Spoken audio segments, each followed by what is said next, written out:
What's up mga kulay, welcome back sa channel ko. So 2 days din tayo nakapagpahinga. So ang gagawin natin ngayon is update natin si Grandbird, Kia Grandbird. So mga nakarang araw mga kulay, ah, hindi ko siya natutukan ng hindi ako nakapag-focus sa kanya sa trabaho.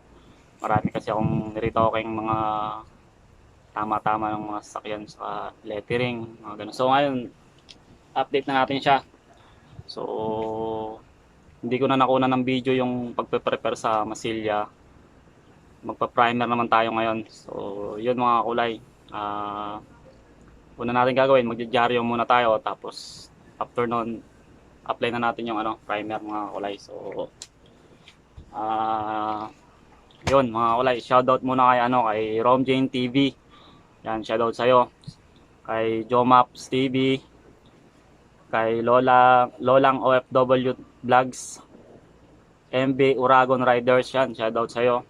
Kay Edmond Reyno, shoutout sa'yo kuya. Aris Salcedo, yan, si Aris Salcedo. Yung mga, kung meron kayong gusto matutunan mga kulay, bisitahin nyo yung bahay ni Aris Salcedo. Tutorial yun, the best yun mga kulay. So sa kanya ko natutunan paano mawala yung watermark ng King Master. Shoutout kay Nilos Channel Fan. So yun mga kulay, shoutout sa inyo lahat. Solid, supportahan sila mga kulay. Katulad ko din sila mga kulay na gustong ibahagi yung passion. So yun mga kulay. God bless sa inyo. Keep vlogging, keep safe. Ayun, tara mga kulay, samahan nyo akong mag-primer. So yun, tara.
So, ayan na siya mga kulay.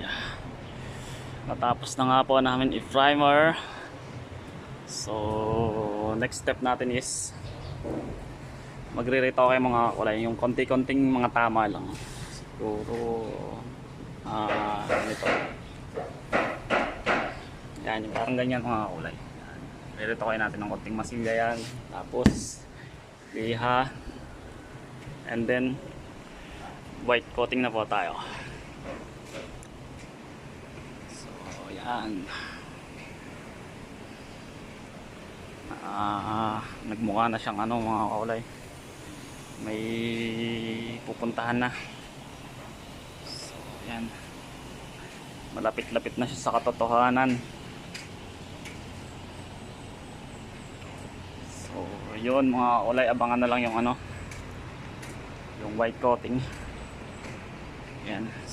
Tomorrow siguro o kaya na sa ano isang araw